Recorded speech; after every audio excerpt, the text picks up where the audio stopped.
Breaking right now, the cracks are starting to show at the Invictus Games. Look at this from Dormois, where you can see Meghan unable to hide her fury with her husband when she didn't think the cameras were on. It was, of course, followed by a PDA, but is it any wonder that Harry's annoyed given this iPhone obsession that Meghan has at these games, and Harry has to pretend he's completely fine with having this phone in his face at all times, and just look how furious he becomes.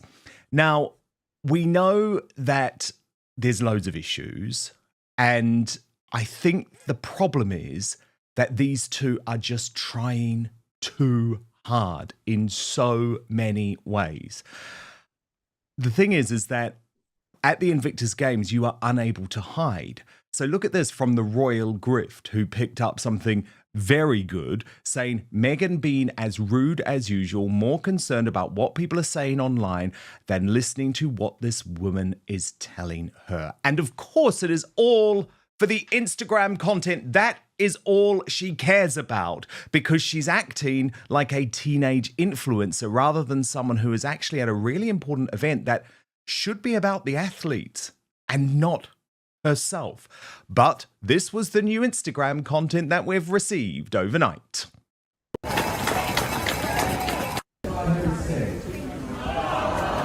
For me,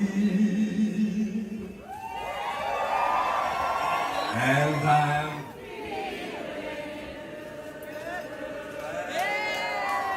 all of our competitors, welcome to Whistler. Are you going to sing? No, I'm not singing.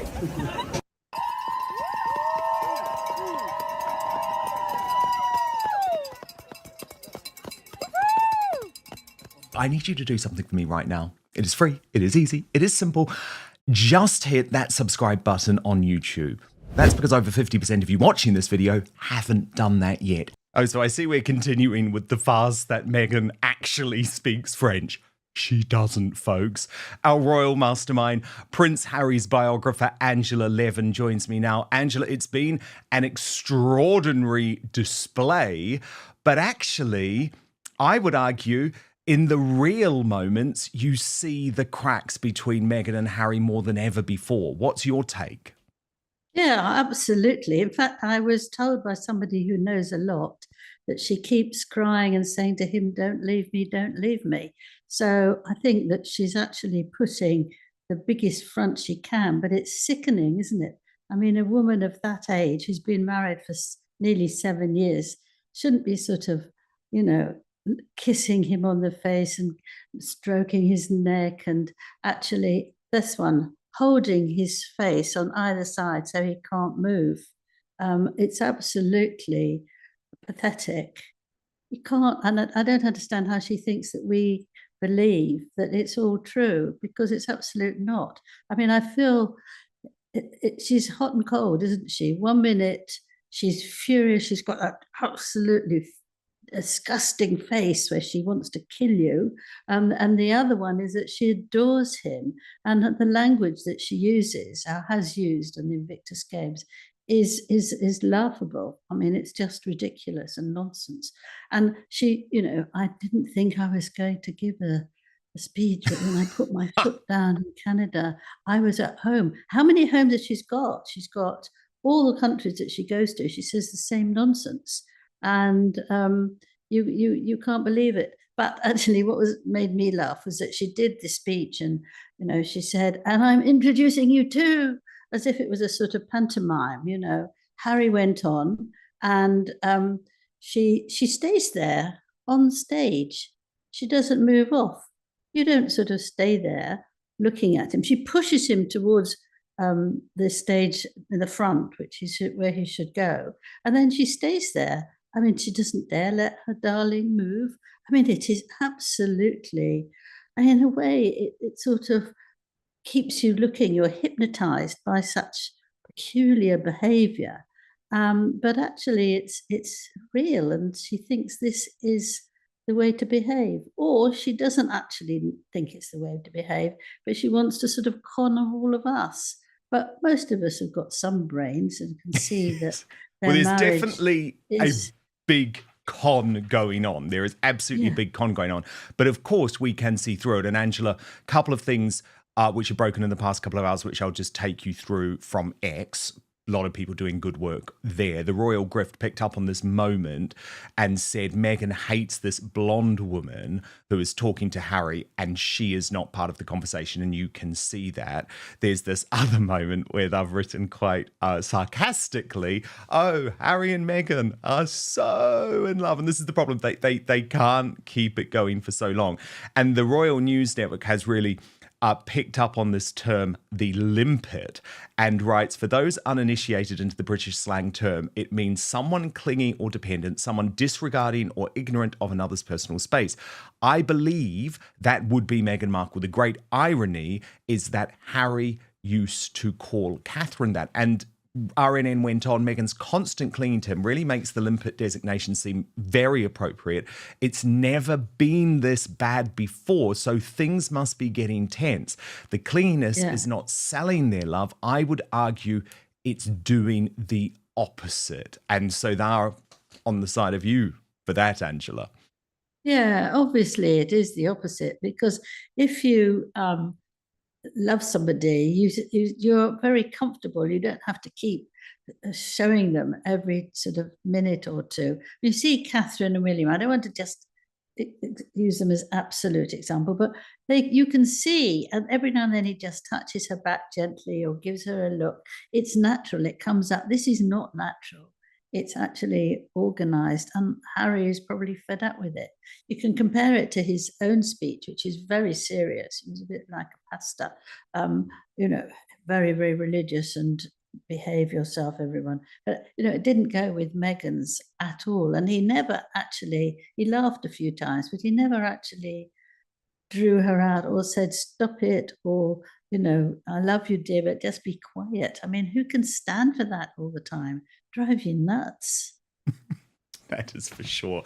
Now, Angela, the other thing that has been really interesting over the past 24 hours is the parenting, or shall I say lack of parenting skills from Harry and Meghan are again being exposed to the world. First, can we talk about Harry? And I'll play it first, Angela, and then you can react. But this absolutely bizarre, and a lot of people have said irresponsible claim that he is teaching his 5-year-old, Prince Archie, about landmines. Watch this. Which I will never do.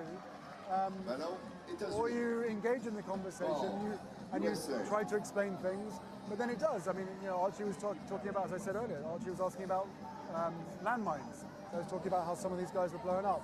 I think IEDs, improvised explosive devices, is probably a bit too much at this stage. But I found myself talking to him about mines as 5 years old. And interestingly, it gave me a chance to talk about my mum, his grandma, which I didn't even really consider. So that became the outcome of the story for him, which is he then saw videos, he wanted to see videos and photographs of his grandma Diana out doing her thing for landmines all those years ago. So it produced a very interesting... Royal News Network posted about that. What? Talking to your 5-year-old about landmines? That could be rather traumatizing at 5, I would think. Yes, children need to know about the real world, but slowly. And also, of course, everything is about his mother. The mother complex is real. Paula M. was furious about this interview. She wrote, see, not only Meghan Markle is above saying the worst lies, exploiting children and his dead mother, how on earth would a 5-year-old even know about landmines? What kind of irresponsible father would expose a child to that? Such a liar.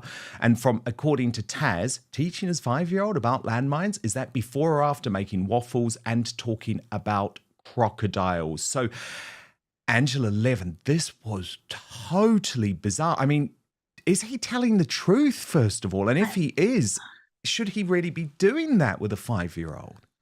I think it's absolutely terrible to do that to a child, because the woman who he sees, he knows it's his grandmother and she's not here, but must put together that she's died from this, and it can hurt him terribly. It might make him very, very worried and get nightmares. I mean, I think it's completely unnecessary. I think you can talk about something objectively, but even so, I don't think he's right at 5. I mean, children like, a bit of fighting and a bit of let's, win this battle and all that, taking sort of knives and pretending they're, swords and pretending they're sort of having a big battle. But actually, to go into great details about that, perhaps saying, oh, children lose their legs and their arms, and, 1 out of every 5 have that. It's really terrible. I mean, you are not actually doing what you should do as a parent. You shouldn't actually make a child understand that or know that. If they did ask you about it, just say, oh, it just means when people blow things up, but don't have to worry about it. Next, you've got to be very careful with children that you don't scare the living daylights out of them. Yeah, you really do. You really do. And I think he has. And then, of course, Meghan. Now, Angela, I know, I've reported for a very long time, Meghan does have a lot of issues in terms of her relations with young children. She's not very hands-on with her own children. And unfortunately, we have seen that at Invictus. So let's look at a couple of moments. First one, where Meghan almost seems to force a child to say that meeting her was the best moment of the Invictus Games. Watch this. And then there's another moment, Angela, where, let me just be honest about it, this isn't that nice, but she just looks so uncomfortable with the children. Yeah. This one. Oh, sorry. Oh, na, ось тут малюй. Na. You make some other. Make some bracelets. Yeah.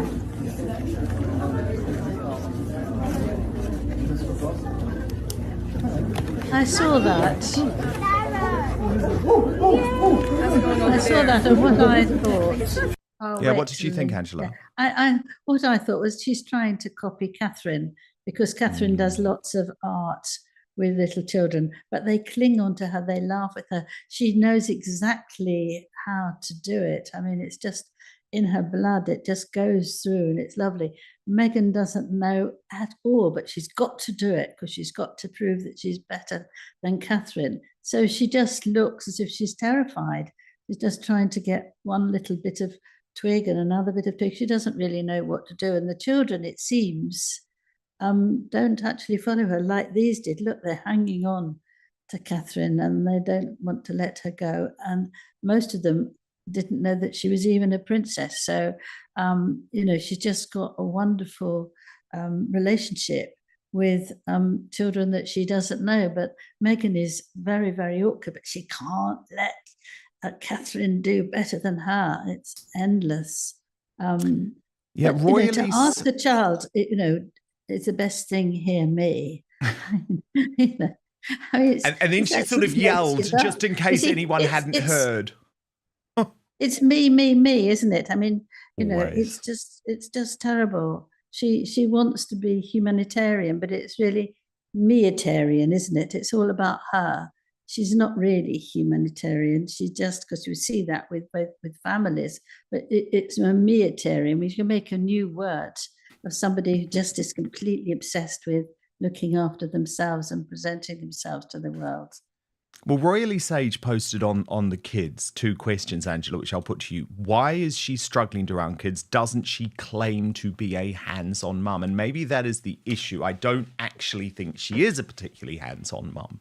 She likes to say that she is. Yes. Well, she says all sorts of things that aren't actually true. I mean, I don't know that, but you can see how often they go away and where she is and what she's doing. And I think that she probably wouldn't have too much patience for small children, But who knows? She might be very nice to them when she's there, but she's certainly not going to be there a lot. I mean, even now we've got them, they're away in Invictus Games, and then they're going away for a long holiday, and then they go away somewhere else. I mean, why they never feel they could take the children anywhere with perhaps two nannies to help her out, or even one, and she'll be all right. But they're never taken anywhere, are they? I mean, it's a huge worry. And I'll get loads of people saying, you should know by now that there aren't any children. But, you know, she certainly doesn't understand it. She pretended she didn't know what a lunchbox was, did she, at the Los Angeles fires that she was sent. She didn't know what that was. But then the next day she was saying, oh, no, is this where Harry was talking and saying, oh, even when he's making a lunchbox for the children, he's just he will talk to Invictus Games because he's so keen on doing it. And he makes such a nice breakfast for the children. Who needed to know that? That was part of her speech. So one day she didn't know what a lunchbox was. The next day she had discovered. Yeah, exactly, Angela. I actually put those two clips together to illustrate that point. So just to make sense for people who hadn't seen it, have a look. Good. Yeah. Is that a thing, the lunchbox thing? I don't know. This is when I feel really old. Rush in the morning and getting ready for school and packing the lunchboxes and making breakfast, and my husband's in all of that with us. So which is it? Which is That's it? good. You did that. It's so funny. It is so. Yeah, you've funny, got to laugh isn't it? sometimes, don't you? Yes, or you'd cry at the way that we're being completely Or misled. shout. Angela, the other big news broken by the Daily Mail in the past few hours, they are reporting that Invictus Games insiders have warned that Prince Harry's swipe at Donald Trump is a distraction that won't impress the veterans. So let me just take you through this reporting, Angela. They report that Prince Harry's apparent swipe at Trump after he called his wife terrible was an unwelcome distraction from the good work of Invictus, one insider told the Mail Online. The Duke and Duchess of Sussex have been accused of choosing to continuously insert themselves into the spotlight at the Games. And one volunteer told the Mail Online, they have become a distraction, overshadowing the veterans who should be at the centre of it all. A senior Invictus Games volunteer involved in the organising of the event in Vancouver and Whistler claimed Prince Harry's speech was a woke distraction that would not be welcomed by wounded, injured and sick military personnel at the opening ceremony in Vancouver's BC Place Stadium. And they said, while we remain committed to supporting the veterans and their families, there is growing frustration over how Harry and Meghan have dominated the narrative. Public sentiment, especially among veterans, reflects this frustration. Most do not respect how they continuously insert themselves into the spotlight. Unlike them, veterans and their families do not see themselves as victims.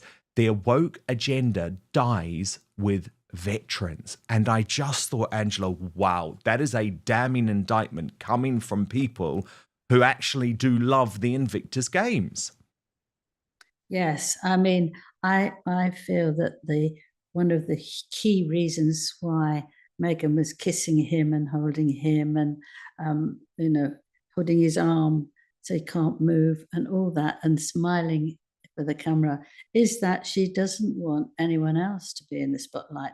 This has all got to be about her. And unfortunately, all the cameras follow them around because that makes very good stuff, doesn't it? You know, you sort of laugh at it or you like it or you think, what nonsense is this going on? But she's the most extraordinary woman, whoever would do that in something like the Invictus Games, when it's all about people who have been injured physically or mentally, but she couldn't care less. It's all about her. And Harry tags along, throws in a bit of sort of hybrid stuff that I'm sure he didn't get ready himself because it didn't sound like Harry at all. And blow it, you know. I mean, there's not much you see of what's going on there apart from Harry and Meghan. And I think that's right. And I was contacted by a few Canadians who said that they're hating it because yet again she's taking all the spotlight and they didn't want her there. and she turned up anyway. And they're using a lot of money to stay, £5,000 in a hotel, which they feel that Invictus is paying. And actually, it's terrible. And they said to me here that they're not actually, they don't interested at all in Meghan, and they're not really interested in the veterans. They like the music, and they are more concerned at the moment with Trump's tariffs. He's going to put tariffs on the country, and that's it.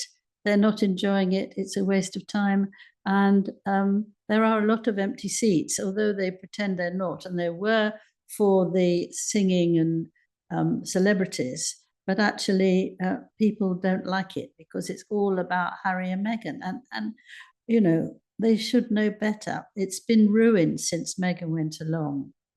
But at least she didn't wear short shorts. I was very pleased to see that. That's about it. Yes, and Angela, I think it is just worth mentioning to finish. Let's talk about the real royals and how they do their work without publicity, Angela. Just breaking this afternoon, some pictures have emerged of Prince William and Catherine, the Princess of Wales, comforting Leanne Lucas, the brave teacher who was trying to protect children in the Southport attack.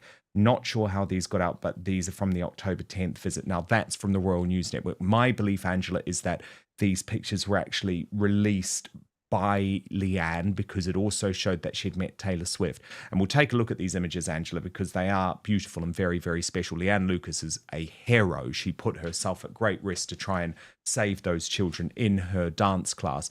But isn't it telling, Angela, that this happened months and months and months ago, but we didn't know about it because William and Catherine don't always have to shout about their humanitarian work. Yes. The complete contrast to Harry and Meghan. Yes, they are. You hear what you're supposed to hear, what they feel is right, but they don't tell you every detail of how good they are of going around and seeing people who've been very badly wounded or who actually have lost a child. You know, they don't do that. They don't want to stand ahead and show off. It's all showing off, isn't it? And I think with Meghan, it's actually an illness to be like that. How can you possibly be like that? It's beyond anything you can imagine. You know, you just want look to at that lovely moment between Catherine and Leanne Lucas. It's genuine. Yeah, look at Catherine's face, you see. Totally. I mean, her face is giving her every possible feeling of warmth and love and comfort. Several clips from the event quickly went viral after viewers focused on interactions between the Duke and Duchess of Sussex. Some online commentators suggested that Meghan appeared focused on recording content for social media, while others argued those short clips were taken out of context. As is often the case with viral footage, brief moments can produce very different interpretations depending on the viewer. One of the biggest talking points involved the couple's public displays of affection throughout the event. Supporters viewed the interactions as natural expressions of support during a high-profile appearance, while critics argued they appeared overly staged. Without insight into the couple's private relationship, it's impossible to draw firm conclusions based solely on public appearances. Another recurring criticism online was whether media attention had shifted away from the athletes and toward the Sussexes themselves. The Invictus Games were created to celebrate wounded, injured, and sick service personnel and veterans. Many observers believe the competitors' achievements should remain the primary focus, regardless of the level of celebrity attention surrounding the event. The discussion also examined Prince Harry's public comments about conversations with his children regarding his charitable work and his late mother, Princess Diana. Those remarks prompted differing opinions online about how parents introduce complex historical or humanitarian topics to young children. Parenting approaches naturally vary, and public reaction reflected a wide range of perspectives rather than any clear consensus. The event also reignited broader conversations about the Sussexes' public image, media strategy, and communication style. Some commentators believe the couple carefully manage their public appearances, while others argue that every gesture receives disproportionate scrutiny because of their global profile. Regardless of viewpoint, their appearances continue to generate extensive media coverage and online debate. The latest Invictus Games once again demonstrated how every public appearance by Prince Harry and Meghan Markle is analyzed in extraordinary detail. While social media offers countless interpretations of body language and brief interactions, viewers should distinguish between observable events, personal opinion, and conclusions that cannot be verified from short video clips alone. What did you think about the coverage surrounding the Invictus Games? Share your thoughts respectfully in the comments below. If you enjoyed this breakdown, don't forget to like the video, subscribe to the channel, and turn on notifications for more royal news, media analysis, and commentary.